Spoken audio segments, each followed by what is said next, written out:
Alright, we on. Alright. We on. What time is it? 4:28. We got an hour. Yeah. Declaration. It's not that.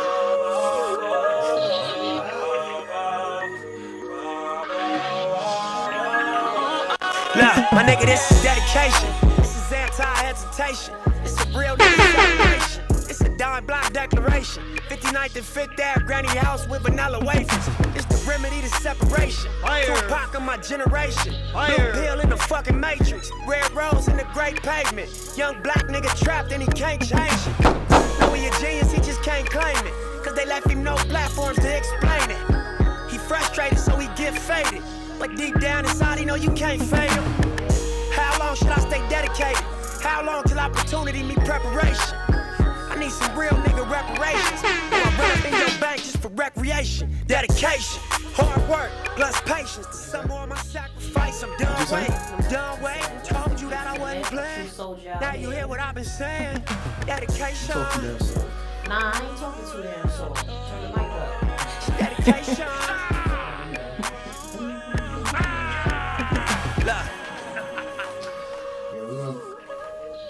This song is dedicated to Nick. This whole thing First and is foremost, Right. first and foremost, this is what POV. This is another episode of Uncovered, episode 2, season 2. If you didn't know, now you knew. In the room with me right now is the homie Kisha. Kisha, say what up. Hey. Spent my whole life trying to make it, trying to chase I got it. the homie Elle. Take it a sip. What you sipping on, Elle? Trying to break it. Listen. Take a lost shit, don't cry about it. Just I'm embrace sipping it. on some wine cooler. What is it? Jamaican Me Happy. Jamaican me happy. And some Ciroc Mango at the same damn time. Very good. Your girl L's from the BX. All right. So let's talk about this Nipsey shit for a second. We was actually, so Kisha, I was just telling you, me and Kisha was in the car politicking about that situation, and more so about Eric Holder, right? Some people think he might kind of get off. And by get off, I mean, like, because right now they trying to go for that insanity plea shit. You know, this shit is sad as fuck. Yeah. Honestly, the whole situation is sad as fuck. It is. No argument here. Either way, if he get off, he's dead. He's dead either way. Yep. The streets are not going to let him live. There's a hit out on him already in the streets and behind bars. There's nowhere he can go. Cops know it. That's why his ass is in solitary right now. Exactly. How the hell he get the lawyer he got anyway? That's the point. Exactly. Who paying for that? Who paying for that? That's the point. That's why some people are saying he might get off. Because how is it that he get... I just found this off from Kisha. How the hell he get this high-priced lawyer? Where he get the money from to get this lawyer? I think that the lawyer is free and he's just using it for clout. How is he to free? kind of... To use it for clout, just to get his name out there, back up there. It's a big case, Nah, so I think lawyers he's using it for clout. stay making money, even if it's not a big, even if it's not a big time high publicity case. They out there still making that bread. So this is not something that he absolutely needs. You know what I'm saying? Just to put his. He's name just out taking there. it because he knows it's like a really big case. Like, I mean, you he might be wants to right take because it. that other chick who be acting like she is so concerned about these alleged rape victims. I forget that white lady name. She was the same one that was trying to go after Cosby, and then she popped up again for Usher shit. Where that big girl was saying Usher had gave her herpes. herpes. Yeah. I can't remember this white lady name. She was on that. She represented Tiara Marie and her. Yeah. Her I can't thing. remember her She name. made a little appearance. Lisa on- Bloom? Is it? I think it's her. Because she Bloom. represented Black China too, didn't Yeah. She represented Black China for what? For The- Me Too. Yeah, and the porn and the when Rob leaked her porn. Oh yes. When Rob leaked the naked Rob pictures. leaked the picture. Yeah. That's a dirty fucking couple. They are petty. They are petty as fuck. They need to stop. Both of them need to stop. They need to stop. Oh, they need to stop. Okay. Yeah. They need to stop collectively. Oh, okay. I guess that is are her. Lisa ridiculous. Bloom. Every picture I'm seeing of her right now, she have long hair. Who? That Lisa Bloom chick. It's like young pictures of her with long hair. I'm like, I know this bitch is not this young looking. She be helping everybody. Listen, surgery is a hell of a drug. Wait a minute. That is true. Lisa Bloom isn't it? No, it's her mother, Gloria Allred. That's representing them. That's the one I'm talking about. I was trying to go. Let me see, Gloria Allred. Trying to represent them. Cause I'm like, yeah, this chick right here got long hair and, yup, Gloria Allred. This chick right here. Let me pull up the picture here. This chick. Who that? That's the one that was going after Cosby in there. That wasn't her on the episode. I don't think so. Her daughter. Who's her? Hold on. So Lisa Bloom is her daughter. Okay, so collectively they got a little practice and they going after Me Too motherfuckers. Cool. Mm-hmm. But like right now, it's like they bringing down all of our black male. Yeah, they're not figures. focused on They ain't focused on these white motherfuckers doing this same shit that motherfucker. Okay, R. Kelly. We can't include R. Kelly in this situation here. No. And I don't even think we can include Cosby. But I'm saying we ain't got no fucking leaders. Here's my thing with that. They just shot one down Here's my thing last with that. week. Here's my thing with that. Cosby went to jail on straight word of mouth. No proof whatsoever. No evidence. Just one woman who fit the statute of limitations who was like, oh yeah, he raped me. And that's all they needed. No proof. And he's doing jail time for that. So we not going to use him. They ain't no proof on Mike either, yet they still bringing this shit up. And they talking like, you put out a documentary. You put out a documentary. It's been over. Yeah, you put out a documentary. Now everybody's like, yeah, cancel Mike. Fuck off. But sometimes some of the people that were accusing him of what he did were lying, and they said that they were lying. Yeah, that's true. So, and what is up with Kodak Black saying, "I'll give her a year of crying," and shit, then it's my turn. Wait, talking about Lauren London. Basically, Kodak Black was saying, "I'll give her a slide in the DMs already." Saying, "I'll give her a year of crying, and then it's my turn." She's not gonna want nobody for a very long time. For a very long time, first of all. Second of all, that is blatantly disrespectful. Very disrespectful. If the homies don't come after him for that, fam, yeah, you was already pushing. Because you know Lauren's protected now, right? Like he was already pushing the envelope, going after young M.A. Right. Because she's blood certified. Right. She blood certified. Right. And now that's what you want to do. That's the shit you want to do. Yo, fuck Kodak Black, first of all. I don't like none of his music. He goofy as fuck. That damn spider monkey needs to go underground somewhere. He does. Something's really wrong with him. Yeah, spider monkey out here making music and shit. Something's really wrong with him. Zoo Chronicles. Did you see the Instagram video where like some chick in a Porsche Cayenne had turned over in like not like a ditch but like something cool like she came off the off ramp or whatever highway and her car flipped over in the grass or whatever, right? Mm-hmm. So he runs over there like acting all concerned like, oh my god, let's go over there, and he's recording the whole thing. He's like, you need help? First of all, the bitch vehicle is turned the fuck over and she's yelling help. What you think, dumbass? Secondly, you run up there. I don't know if he helped. I seen him, like he put the phone down and I guess they pulled her out. But then the whole time she's going, don't call the police. She's saying don't call the police. Yeah. She's like, don't call the police. Why? He's like, wait, what? Don't call the police. Why? She had weed on her. She had something. As soon as he heard don't call the police, he was out. Oh, I know, but the car turned on the side and she was panicking. I'm like, why wouldn't you want him? And she's like, no. Don't call the cops. He was just leave. out. He said, feet up. He was like, okay, I'm going to leave you with your car sideways on the highway. I mean, I would have left too. Shit, fuck that. She was acting crazy, sus. I was like, what's wrong with her? I said, what kind of shit is Damn. So, yeah, he was acting like he was all concerned and shit. My nose is bleeding. Wait, what? I'm sorry, that's random. But I can't believe he said that shit about Laura, you know? Right. You know, niggas out here is disrespectful. There is no respect out here in these streets whatsoever.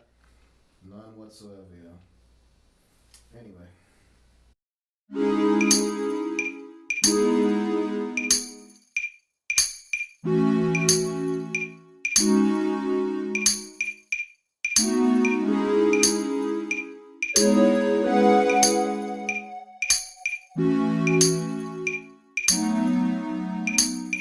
Didn't know if you noticed, baby. It's what you do, yeah. Couldn't help but to show it, baby. My feelings around you, yeah. It's like a chain reaction, baby. I get attracted lately. I cannot speak about what's been wanting to come out my mouth. Baby, you know it's crazy. Mental reaction, baby. I cannot speak about 11:03. Oh, you take me off of my feet, boy. Floating on that. Out in your sea, boy. Swimming in your ocean deep, boy. Oh, let's take a chance as a romance. We can just vibe out, yeah. No need to rush. Let's take a chance, baby. Just a romance, baby. We can just vibe out, yeah. No need to rush. Let's take a chance as a romance. We can just vibe out, yeah. No need to rush. Let's take a chance, baby. Just a romance, baby. We can just vibe out, yeah. No need to rush. Let's take a chance. We can just vibe out.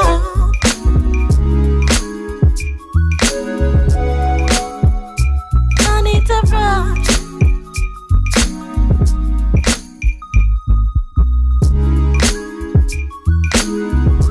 Let's take a chance. We can just vibe out.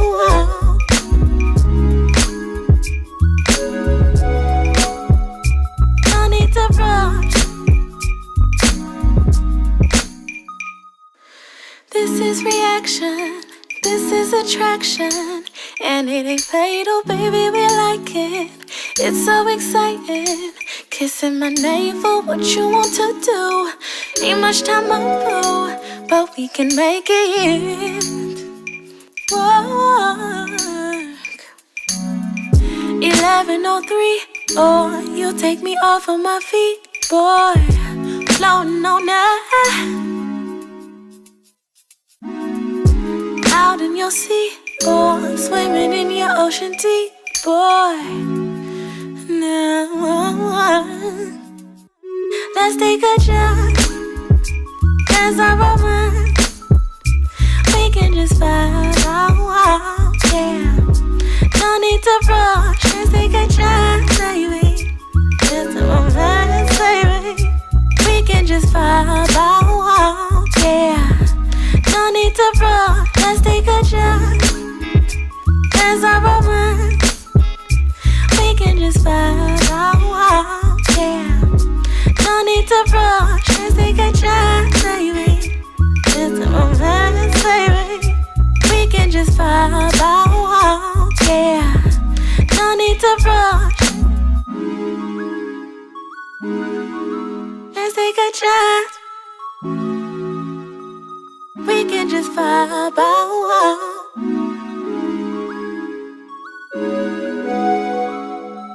No need to rush.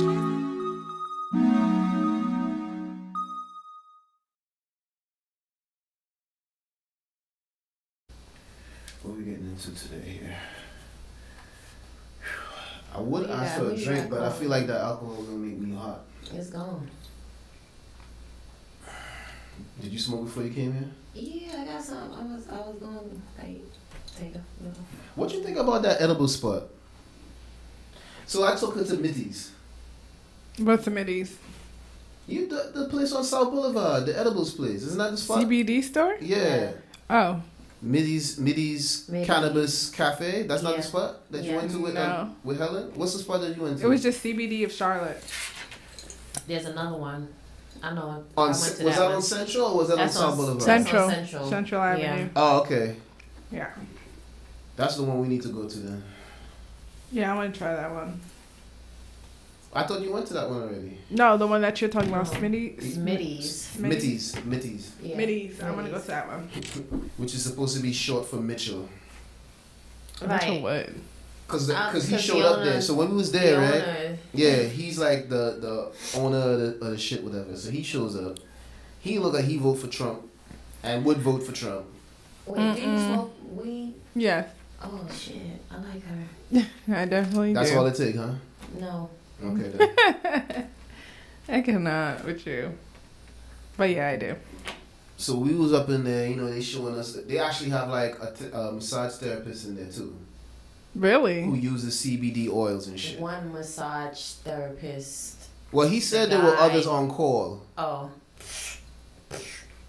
So I guess like whenever you set up the appointment, they'll come on. It's a hole in the wall. So on call for what? Because ain't nobody. It ain't no hole in the wall. The thing is right across the street from the goddamn motherfucking Walmart or Lowe's in the fancy part of town, on the south end.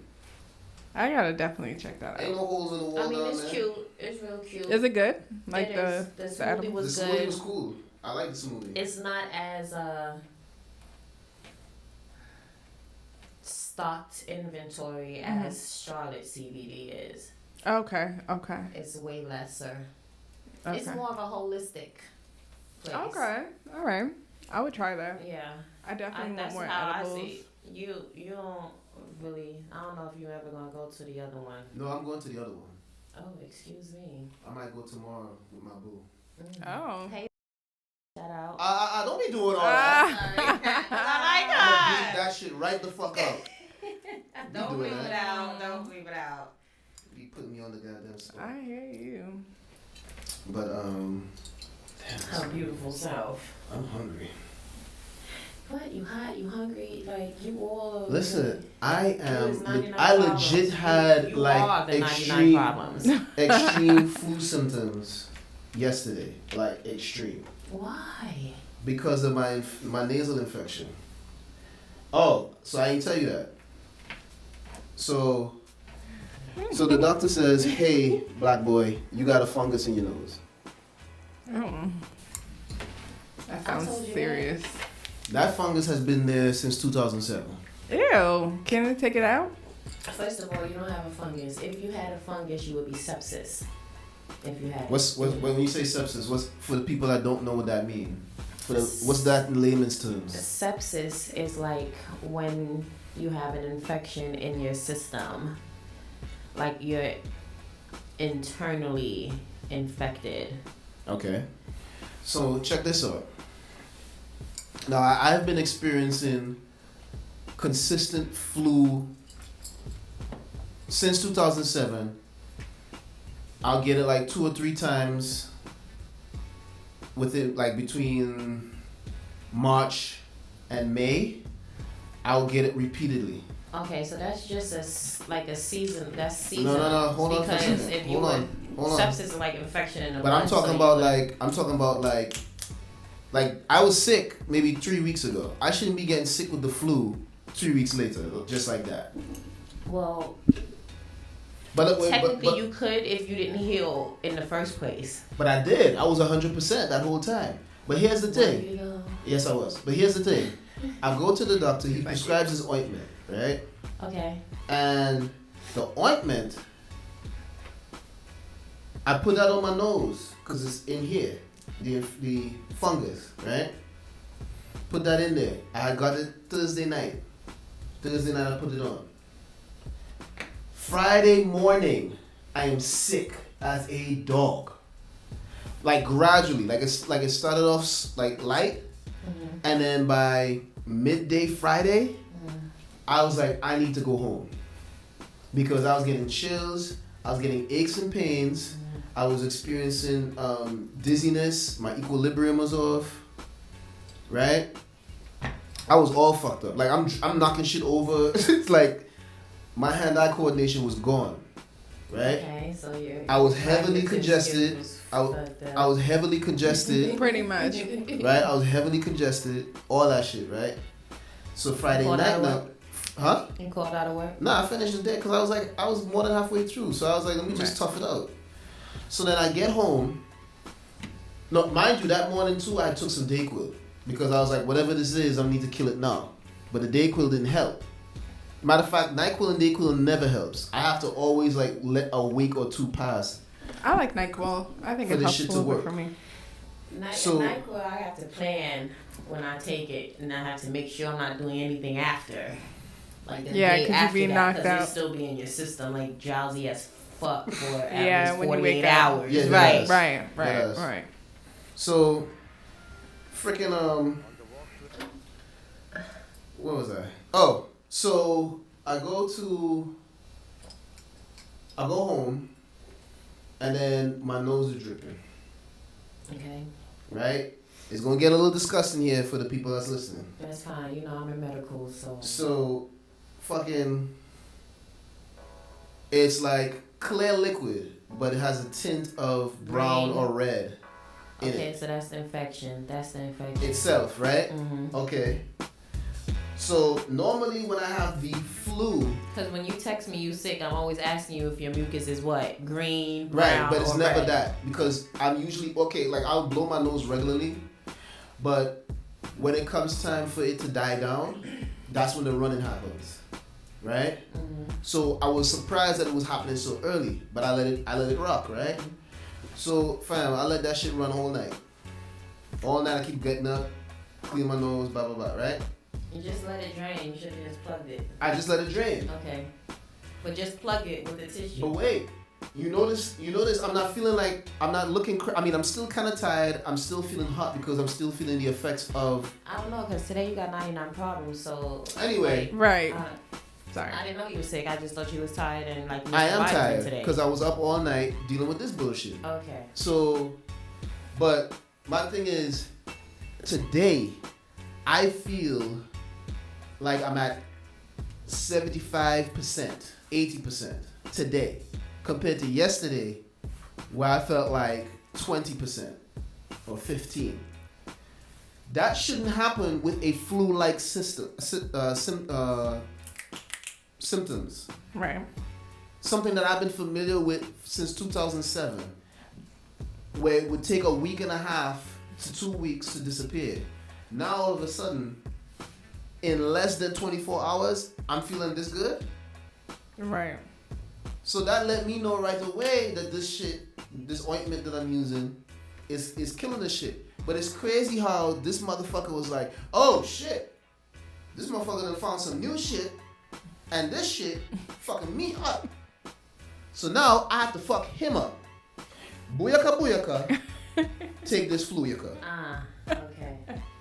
You know what? I'm done with you. Because there's no coincidence that I'm recovering this fast from it. Medicine is big business. Right. Yeah. This is what Nick was. But what I got to do with my fungus though? That they hold off giving you the right shit to cure your ass just to keep your ass sick longer for the money. Exactly. For your insurance money. And it's probably mucus, like Dr. C right. said. It's not a fungus, it's mucus. Right. But this shit is a virus. Like when I blow my nose, but it's just if my seasonal. nose is stuffy and I blow my nose, that shit is mucus. It's yellow. Okay. Mm-hmm. That is ill, and that is the infection. That is ill, actually. But I usually have that same issue during allergy season. That's you. Then you have seasonal.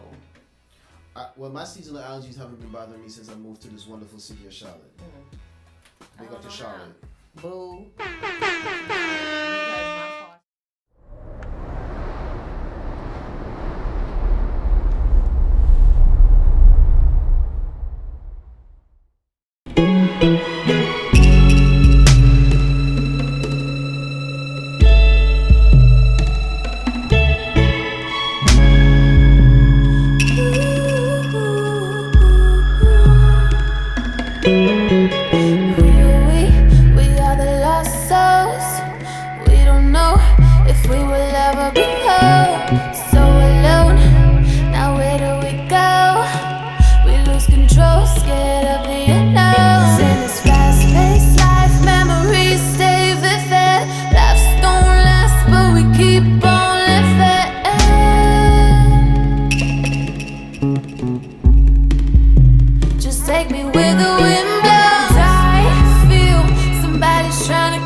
to fly, fly, fly away, fly, fly away.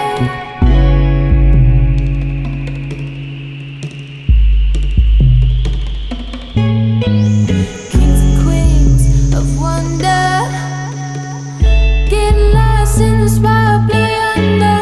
I don't know if we will last much longer till we lose control, scared of the unknown. 'Cause in this fast-paced life, memories stay vivid. Laughs don't last, but we keep on living. Keep on living. Take me where the wind blows. I feel somebody's trying to clip my wings, clip my wings.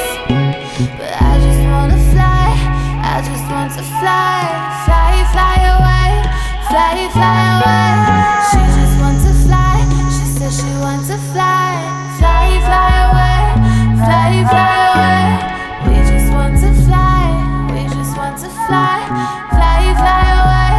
Just take me where the wind blows.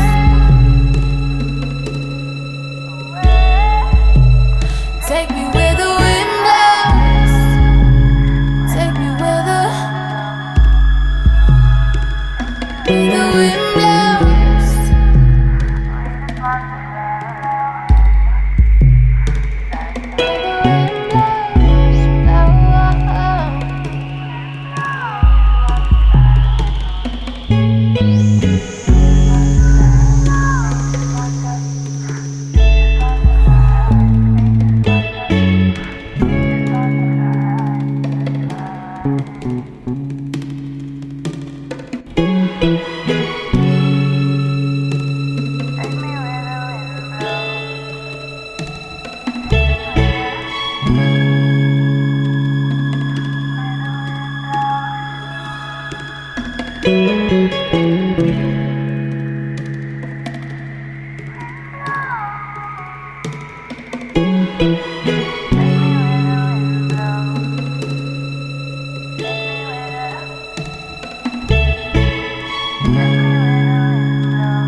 Big up to New York. Thank you. Big up to Charlotte, because we're in Charlotte. Big up to New York. Thank you. Long Island, New York. Big up to Jersey, by the way. But we in Charlotte. New York all day. Jersey pollen is nothing to fuck with. Listen, Jersey be killing me. Jersey pollen like is. I'm gonna say this. I can't breathe, fam. like At all. At all. And I don't be understanding how the pollen be coming out so thick. Like, you would think you see like a fog. Like, I can smoke in here. no, you can't. I know. I wish. That would be such a vibe. Right? Yeah, Yes. no. And have like a whole. Oh my god. Next time we need some liquor. More. More what? More next, We need to take a when break, are we a doing this smoke again? break. Probably like the week after next. Next Saturday. Cause you know your boy don't be having bread like that. Let me and Kisha know. Right. We could take a smoke break. We can have some drinks. We could put in for the studio. But you're gonna need more than 2 hours if that's the case. I'm just saying, like, we can still put in. Exactly. Especially because it's only, what, even 15? Even if it is 2 hours, whatever. That's real cute. We're serious, though. Alright. Don't need no hateration All I say is, I was in this dancer. all I say is show and prove. That's all. Hateration? very much so. What the fuck Stop is hateration, yo? You! She. We really gave Mary J a pass for that bullshit. Hateration. We gave Mary J a pass for that bullshit. She was Listen, like, she was trying. That was around the time Poppington came out. The word Poppington. I used to hate that word. Yeah, they was putting tin on the end of They was using that in the everything. Bronx? They was using that, and that came from Harlem. The Bronx does not take credit for that. Mm-hmm. Oh, okay. What's Poppington? It was Poppington. That's stupid. Remember when people used to be like, "You smell me"? I used to hate that saying. You smell me? No, I don't. Nah. Okay. Oh, and these motherfuckers used to be like, oh yeah, I do smell you, nigga. Put on some fucking deodorant with your motherfuckers be ass. like, yo, Right, you know what I'm smell saying? like I'm trying to get that smelling shmoney. ass. Trying to get that shmoney. I said, what the fuck is shmoney? Let's get this That money. Bobby Schmurder shit. Yo, is he in jail for life? No, He's coming out soon. How? He was only doing 10. They only gave him 10. Yeah. 10 years already? Yeah, he been locked up It for seemed a like he got minute. locked. I don't even know. What about Rowdy Rebel though? Is he gonna get out I anytime don't know who soon? that is. Rowdy Rebel, the one that was with Bobby Schmurder, I with the don't know. braids, the I light didn't even skin know he dude. was with somebody. I know. Yeah, he was. They both got locked up at the same time. I know, They're in the same clique. I know some of them dudes in that crew is doing more than 10. Oh yeah, for sure. Yeah. Yeah. They're definitely doing way more than done. I hate this song. I feel like this is your theme song, though. I do be wanting to tell people. Leave me alone. I be wanting to tell people just leave me the fuck alone. Man. I tell people that all the time. Leave me alone. Dumb as fuck. Leave me alone. It sound like he's crying on you. Right. Oh my god. That's how these artists be selling these fucking songs, you know? It's a bunch of crybaby. But you know what, though? And mumble rap. Somebody. Oh, I can't stand no But wait a minute. mumble jumble shit. Who was I listening to? I think it was a Joe Budden thing where he was. I think it was like a pull-up. I think it was a pull-up that he did with Lil Duval recently, and they was talking about the difference in music now as opposed to like the 90s and the late 80s.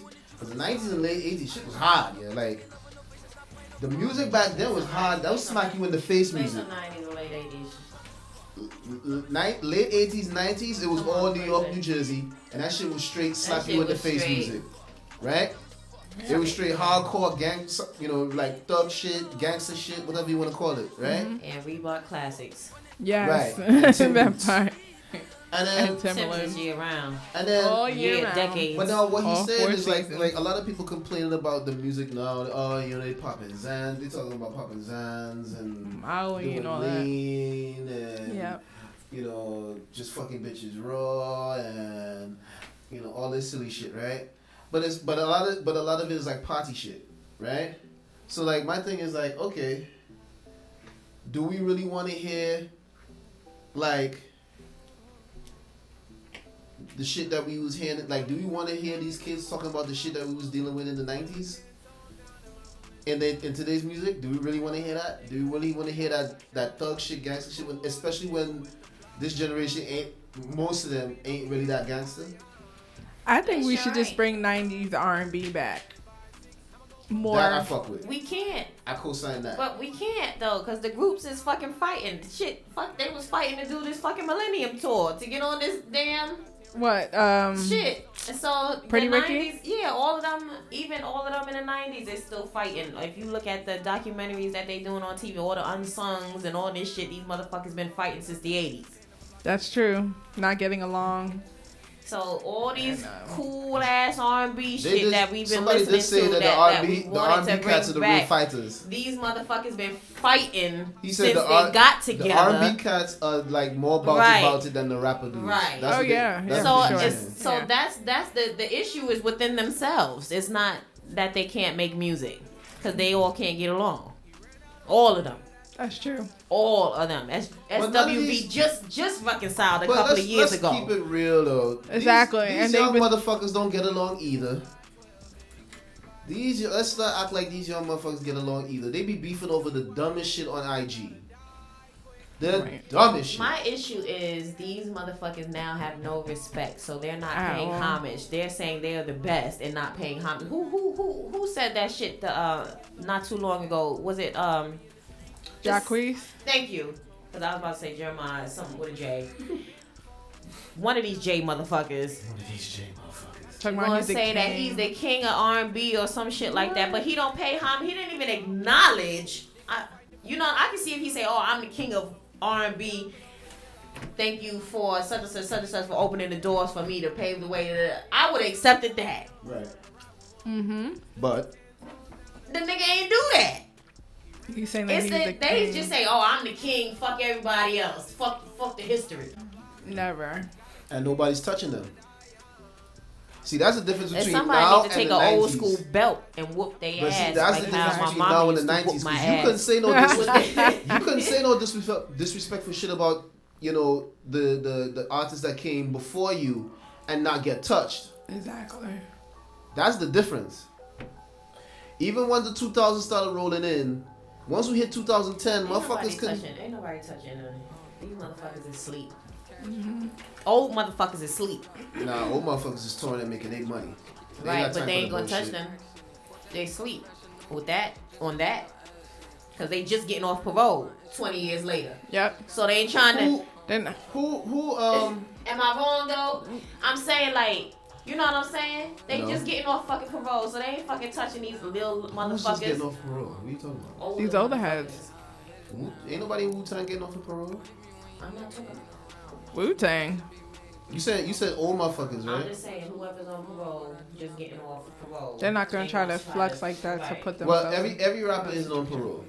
That's the first thing. No. Every old 90s rapper is not on parole. Every 90s rapper is not on parole. I didn't say that they was on all of them was on parole. We're saying the ones that are on parole and got off if they're not. Right, but nobody's expecting them to do shit. I'm talking about the ones that ain't on parole and can't touch somebody and don't have to make it public. They're not gonna, you know, hold their phone and be on IG live punching a little young boy in the face for talking that bullshit. They're not gonna do that. Mm-hmm. But again, these young boys they haven't approached the wrong one yet. Like, I haven't heard Kodak. Like, imagine Kodak saying some disrespectful shit. They know who to talk about and who not to talk about. Exactly. Right. Exactly. So they are very conscious. They would not. Ain't a single young motherfucker out here gonna talk shit about Jay-Z. Why? He's like the daddy of hip hop. That's daddy. So what? Master P played a big role in the hip hop game too, and Master P's daddy too. That's daddy. But Kodak disrespected him. Not knows like Zaddy, like, but Kodak, that's daddy. Kodak disrespected him. You know. Kodak disrespected him, and he was just trying to help. You understand? So see, Kodak doing that shit because ain't nobody buying his fucking music, so that's publicity shit. That's why these motherfuckers ain't touching her, because they clown ass motherfuckers.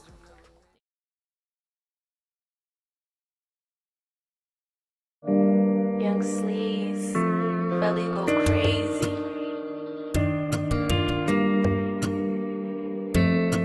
Go crazy.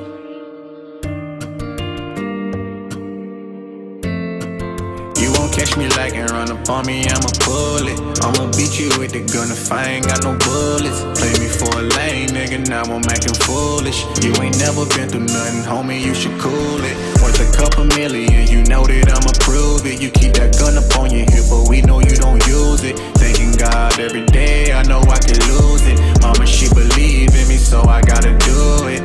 Yeah. All I know is win. I don't smoke, but all my homies roll up in the bins. Pull the trigger, bet that hollow tickle make them spin. It's what happens when your enemies become your friends.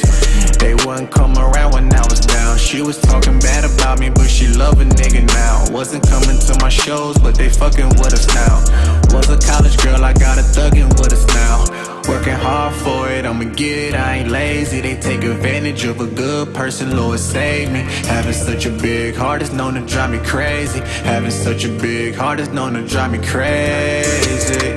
Yeah, drive me crazy. Gotta thank God every day, cause he made me. Real niggas down for me, they would never trade me. Made a promise to myself to never let them play me. You won't catch me like and run up on me, I'ma pull it. I'ma beat you with the gun if I ain't got no bullets. Play me for a lame nigga, now I'm acting foolish. You ain't never been through nothing, homie, you should cool it. Working hard for it, I'ma get it, I ain't lazy. They take advantage of a good person, Lord save me. Having such a big heart is known to drive me crazy. Having such a big heart is known to drive me crazy. I'ma say it, you gon' feel it. Had love for you, but you let your pride kill it. Got that thing on me and you know I'm gon' conceal it. I paid for her nails, got my bitch in that acrylic. Not a bad guy, but but sometimes you gotta play the villain. I be in the bank, other niggas in their feelings.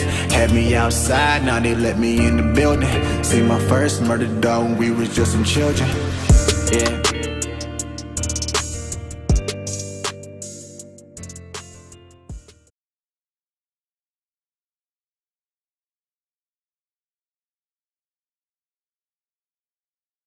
So I'm gonna call up my boy Lo.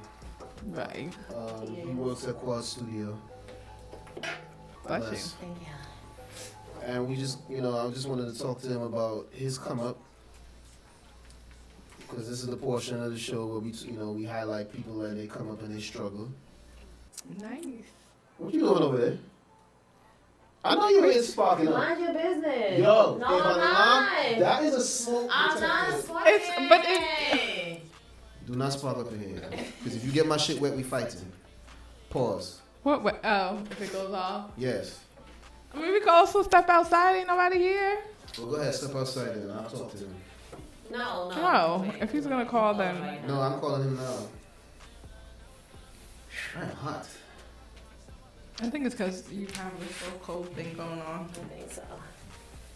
You might have a fever. Alright, we are back. Boy KB, Elle in the building, Kisha in the building, on the phone right now.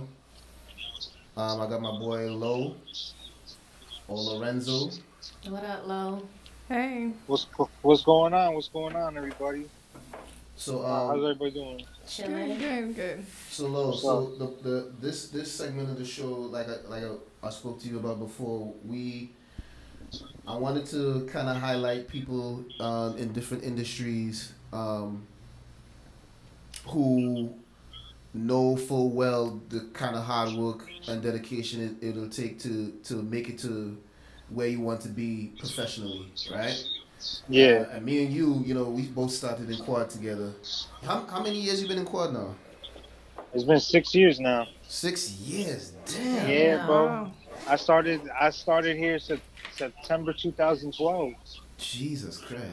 Wow. All right, well, let's get into that part first then. Let's talk about what made you decide that you wanted to get into this part of the industry to begin with? Because I know you play drums, and I know you have been playing drums. But what made you decide? Tell us about what made you get into engineer. Yeah. All right. So basically, when I was in high school,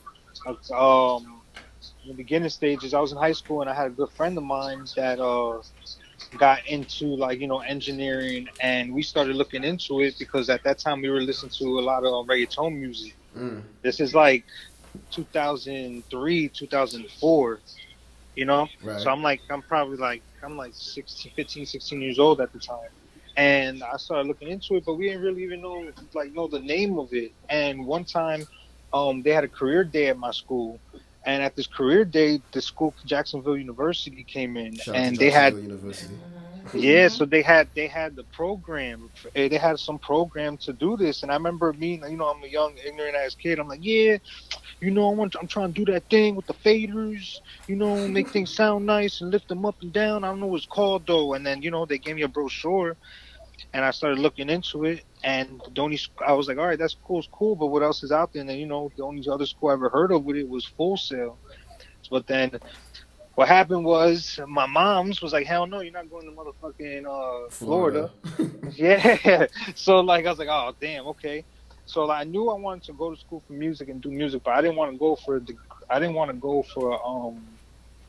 a certificate. I wanted to go get my degree.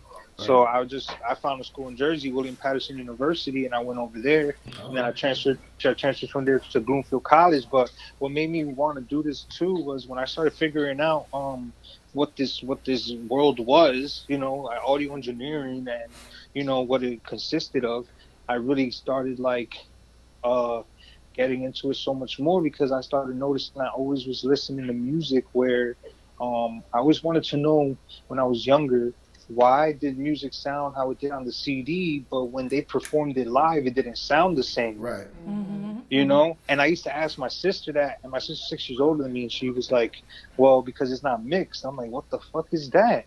Oh, so your sister knew the deal about mixing.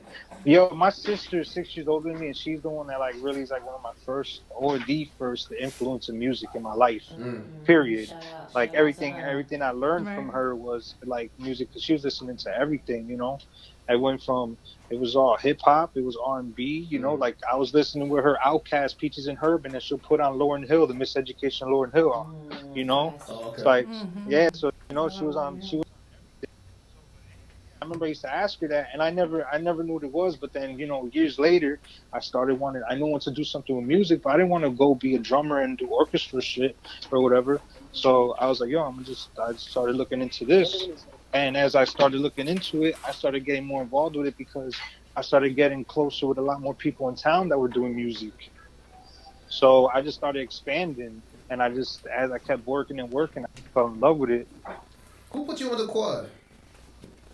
That's a funny story. So, what happened was I was working at a warehouse in Edison, New Jersey, and I was working at a tile warehouse, bro, and I had my degrees already. And I was there for like a year and a half, not doing shit with my degrees. So what happened was at that time, that's when I got arrested and I caught a charge. And I was like, yo, I got to do some of my shit. So one day I just started contacting studios online. And I was trying to find an internship, and the only studio that hit me up was Flux Studios on the Lower East Side.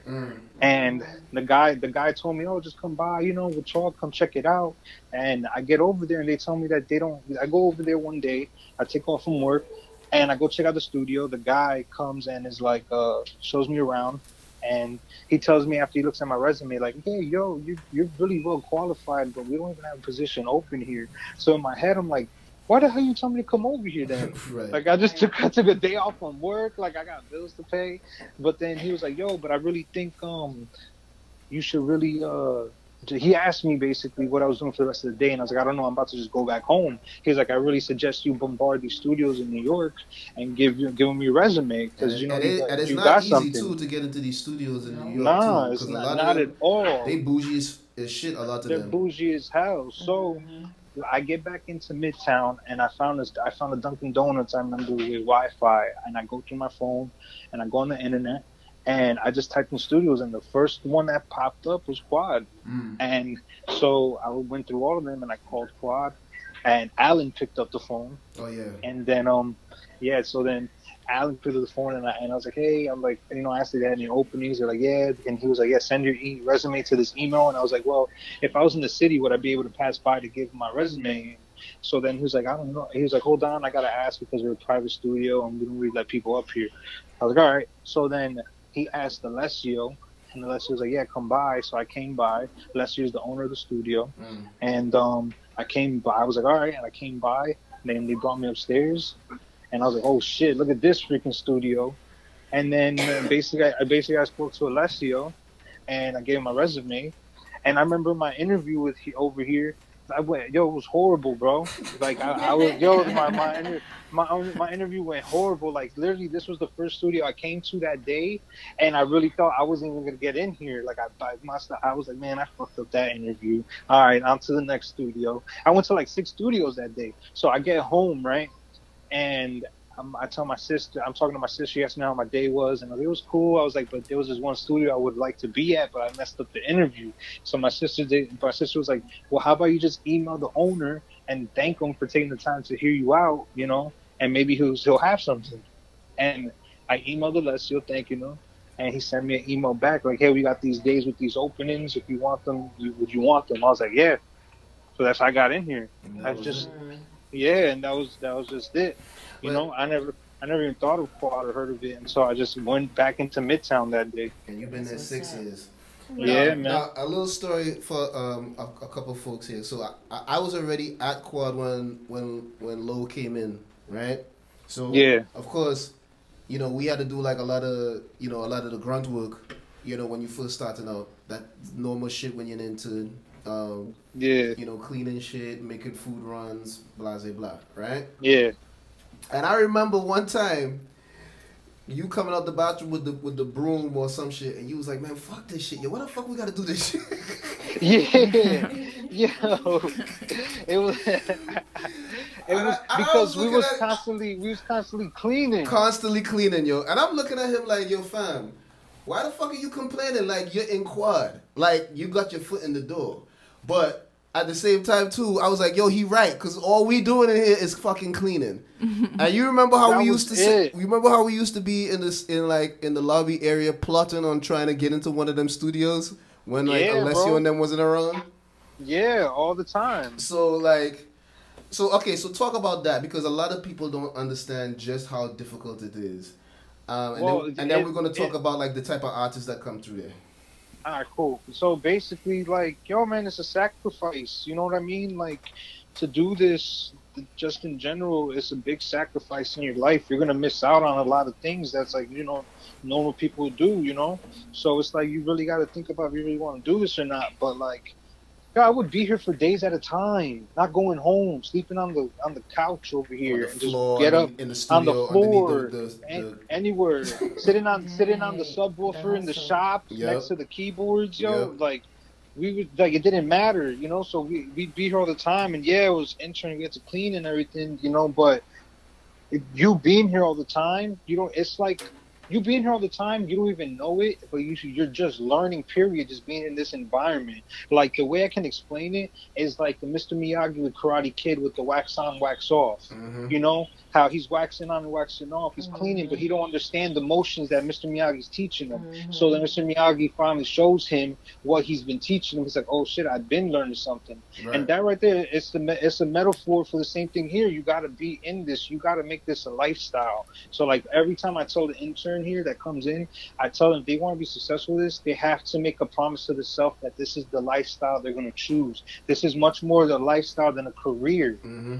You know, like this, you know what I'm saying? And a lot of interns came and went. Look at it like that. A lot of interns came and went. Because they were so egotistical walking in the door. Like, they thought, okay, I'm in Quad Studio now. Now the money about to roll in. You know, I'm going to get into these studios and work with these artists and so on and so forth. But, like, I realized, and you could tell me if I'm right or wrong, if you agree with this, Lo, but, like, that cleaning shit and sending people on runs, it was two things there. It was one, to humble you, right? Because a lot of people walk in there with this big ass ego, and then the second part of that is like you said, like, you learning the importance from top to bottom of running a business like that. Yeah, you're exactly right, because as you're an intern, you understand how important studio etiquette is. And when we were in college, I know every college professor that's in this industry tells you that studio etiquette is important, and people don't take that as important as they should, because you don't really know how big of a deal it is until you come into a studio and until you have to do that position. But you really have to humble yourself first and understand what is happening to you, because at Quad, especially, they would break you down here and build you back up. Yep. They will always do that, and that was like a big moment for me, for them doing that to me here, because I gained so much more confidence. Yep. That now I could walk into any room, anywhere, and I know I'm good. Right. You know, I know I'm supposed to be there. You know, but at the time when you're going through it, you don't really know that. Yeah. You don't understand it. Yeah. You definitely don't. So it's like, you're definitely right. It has to humble you. You know, you really have to, like, get humbled first, and then it builds you up. But the thing too is, it shows that you're trying to be a part of this team that's here, part of the family, part of the staff. You're trying to make something happen here. Yep. So it's also a way for you to get to know who is working here and is getting paid, right. You know, and them being able to trust you as well, to willing to show you stuff. Because it got to the point over here where, as engineers, we never got jealous of one another for the sessions we've gotten. I never seen that here. I never saw that when we were here either. Everybody here was more like, oh shit, that's dope. All right, I got this over here too. All right, that's dope. When and that was it. Was there, and DG Max was there. You know? Yeah, there wasn't no animosity, amongst one another, anything like that. I never saw that here. Never at all. You know what I'm saying? So, and that comes from just going through the motions of getting to become an engineer, which is called interning. You know, you have to do it. You have to intern. I interned here from September 2012 to October 2013. That's 13 months that I interned and I didn't get paid at all. And by September 2013, I was doing 12-hour sessions and I wasn't getting paid yet. And then they finally told me I was able to invoice. You was doing those sessions by yourself, or were you assisting? No, I was doing them sessions by myself. My final test at Quad was basically a 3-day lockout with Rostrum Records, and it was 12 hours each day with their artist named Boaz. And Sean P came through every single day, and the producer Illmind came through every single day. So if you like know each and every one of those guys' statures, then that's supposed to be your test. It's a pretty big deal, man. You know, so like. I remember that when Sean P came in, I was like, oh shit, bro. I fuck with Sean P. I've been listening for years. Right. And he's the one that told Ricky and Alessio, the owners of the studio, like he put a good word in for me, like, yo, this kid's good. Like I really fuck with him. I want to work with him next time I come over here. And then your shit just built up from there. Yeah, it just built up from there, you know. You gotta take it's a step, it's a step over here. It's a slow grind over here, but you have to go through the process, and you don't even understand the process. I understand the process now because I'm looking back at it. You know what I mean? But at the time, I didn't understand it because also I'm thinking about when I became an engineer, that's just another level, but I still had to keep proving myself. Right. And learning new shit every day, too. Learning new shit, yes. And when you first become an engineer here, they put you on the worst sessions. Yep. But those are the ones you're supposed to be on to really work on your craft and to get things going. Yeah, and because after that, everything is nothing to you. Yeah, exactly. Everything's nothing to you. And I really got to give a lot of credit, too, to David Roz, man, because rest in peace, Roz. Rest in peace, Roz, man, because I'm telling you, he knew how to breed us engineers of Quad, because he knew how to slowly bring us up, and he knew how to slowly bring us up and slowly gain our trust. Right. You know? Yeah. And because I remember he put me on shitty sessions, and then they got better and better and better, and now I'm on all the top ones here. And it's all about trust. You know, it's a big amount of trust that they have to have in you, but it's all about proving yourself. It's all about how much shit you can handle and how much shit you can take and keep it moving. Yep, and that's kind of like one aspect of like all business that I be telling people that's trying to get into like a particular type of business.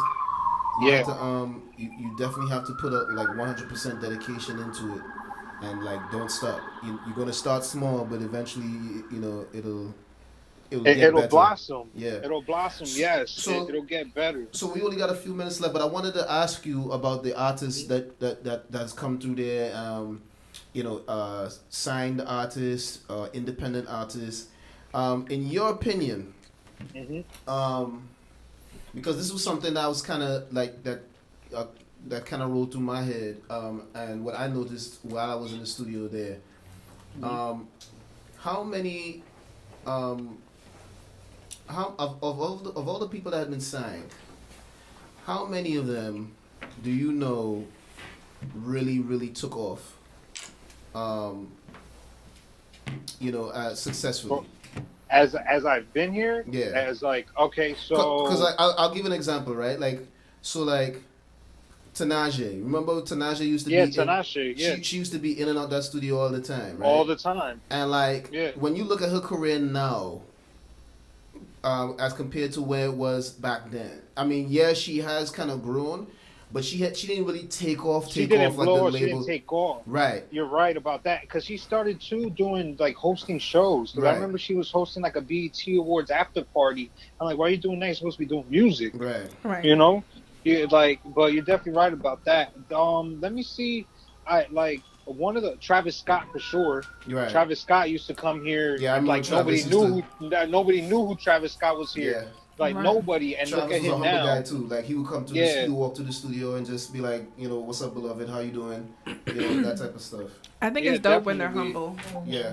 Yeah. But what I noticed is like there was a lot of signed and unsigned artists with real talent, especially the signed ones, because you would think if somebody signs a label, then chances of them taking off is higher. But as we've been seeing I would say maybe in the last 7 years, the independent artists have been doing it. But the independent artists are doing it better than the ones that have been signed that have been blown up. Better, I'm thinking actually now of a few artists that have came through here and nothing ever happened and they were signed. Right. You know, I could Stolly. Yep. Stolly didn't take off, and he was signed with MMG. MMG. Vinny Chase signed with Epic Records. Yep. What's that guy? Busy Crook. Yeah. You know. Dang, I forgot about. Yeah, man. Busy Crook. There's a few of them. I've seen. You're right. We have seen.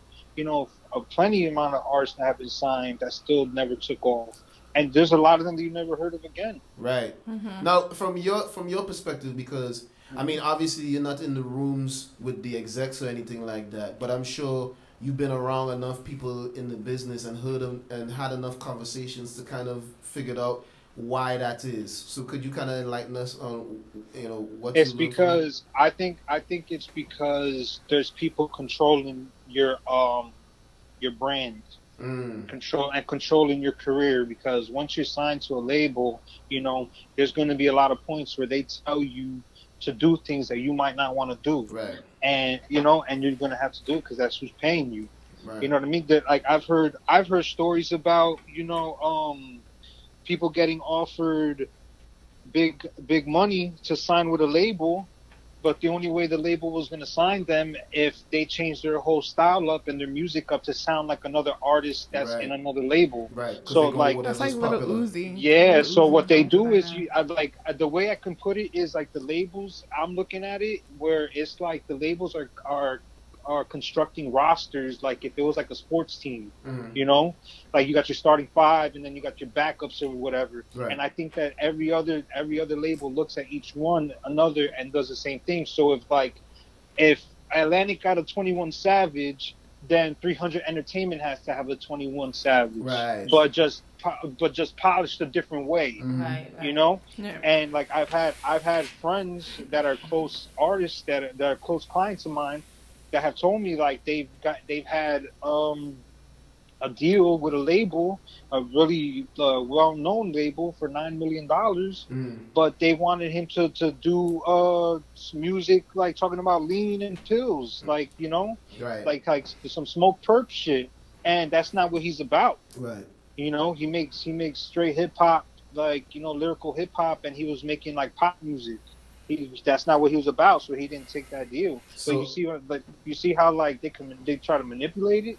So you're saying that when artists don't take control of their brand and I guess put in the work too, because that's still an important part of that. They got to. Oh yeah, you definitely have to put in the work. You can also be signed for a long time and still develop your whole brand. Oh yeah, it could take years and years. Her was signed for a long time, and yeah, she was signed real young. She was signed at like 11 years old, and it took years to develop her brand. So if you have a good team that has good pushback and is not just going to settle for the whole society marketing shit, then it's going to take a long time to develop your brand. But the thing too is that like a lot of these labels aren't doing developmental deals anymore either. They want you to be hot already, and they just want to throw fuel on you. That's it, fuel on your fire. The only label I've heard of that is giving artist development deals, and if that are willing to, is Empire. Yeah. Yep. You know, that's the only one. That's the only one I've heard about. And it's not like they're doing it often. Right. That's true. Yep. But going back to her though, because her was signed initially. She was signed. Right? So as a child. Yeah. But what I'm saying is because she was a child, one, and then two, new to the industry, she didn't know nothing. She's coming in there with just her talent and her passion for music, right? Right. So, and they could have had her too at that age, like really well sheltered, you know? Right. So at some point she said to herself, listen, this brand ain't working no more. It's already tainted. So let me come with something on the independent tip. And that's what she did, because as soon as that stuff started circulating on SoundCloud, everybody was going crazy. And then it took how long before people found out who it was? That's years later. That's what I'm saying, though. Yeah. But she had control of her brand. Time. She had control of her brand, though. You know what I mean? So, like, and of course, she's starting from scratch. So, it's going to take a long time. Right. But like I said, and Little especially Uzi being is in going there through for that that too. Who's going to? Little Uzi. Oh yeah, Or Lil Uzi's going through it. Yeah, he's going through it too with his label not letting him do anything. He doesn't want to release music. He kind of feels trapped in that what in the label he record signed label. He signed with DJ Drama. Oh Lord, I heard some things yeah. about Drama. Yeah. I forgot Drama's the name of Drama's label, but I know he signed with DJ Drama. Yeah.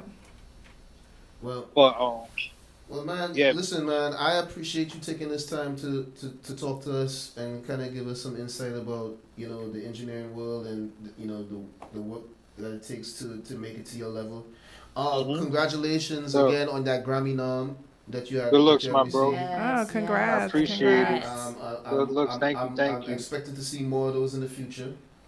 Oh yeah, man, can't stop now. You gotta just keep going, make it. You gotta keep going and see how far you can go, how big you can make it. Yeah, and you never know who might have been listening or watching at that moment. So you know, right about that. They're like, who's this guy? You know, and you never know where that could lead you. So much success to you, brother.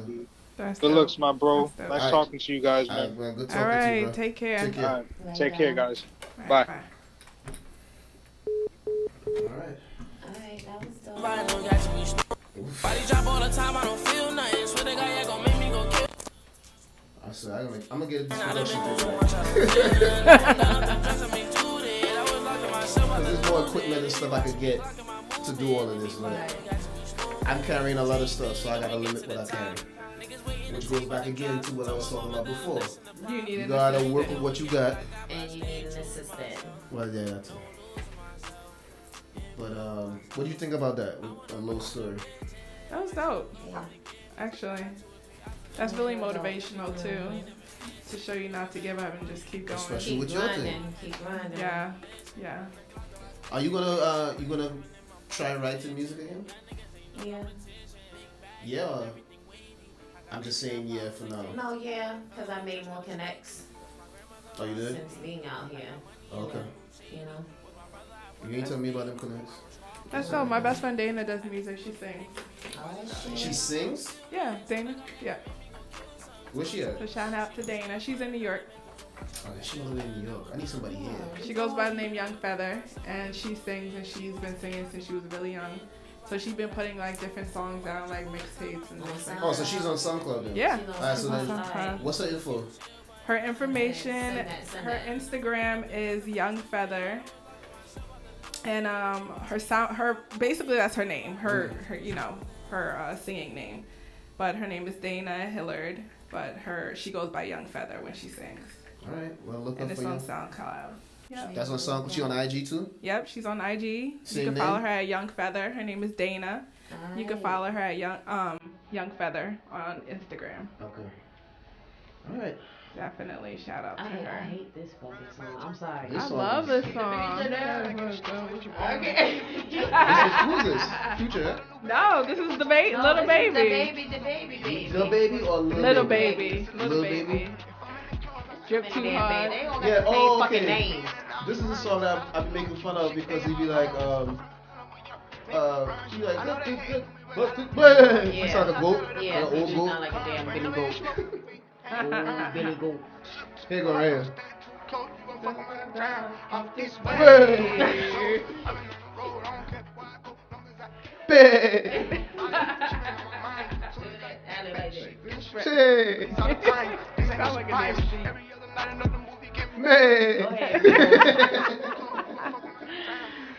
Alright, well, this has been fun. And hopefully I can get both of y'all in the room again for the next episode. Yes. Until next time, folks. This is KB. And hair grease. Peace, love. And thank you for having me. KB, Elle, and Kisha. Signing out. Thank you. I had to show that not too many bitches getting